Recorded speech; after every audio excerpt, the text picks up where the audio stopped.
Həyatımıza ən çox təsir etmiş insan kimdir deyə soruşsaq nə cavab verərdik? Amerikalı tarixçi və yazıçı olan Michael Hart bu sualın cavabını tapmaq üçün dünyaya ən çox təsir etmiş 100 insanı araşdırır və 1978-ci ildə bir kitab yazır. Bu kitabda Einsteindən tut Edisona, Adam Smithdən tut Christopher Columbus kimi bir çox məşhur insanlar var. Ən maraqlı tərəfi isə bu qədər insan içində kimin ilk sırada olmasıdır. Kitabın yazarından ilk sırada niyə onun olduğu soruşulanda isə belə bir cavab verir. My choice of Muhammad to lead the list of the world's most influential people may surprise some readers and may be questioned by others, but he was the only man in history who was supremely successful on both the religious and secular level.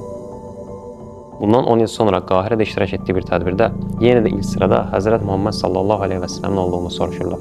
O isə belə cavab verir. Nearly 10 years have passed since your book was published for the first time.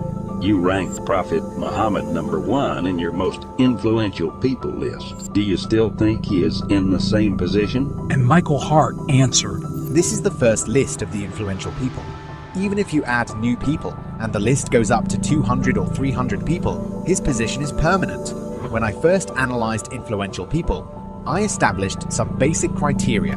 One of these criteria is the strength and broadness of the impact of these people on the history of mankind. Bu 100 nəfərlik listədəki insanlar əlbəttə ki, bu dünyada çox vacib izlər qoyublar.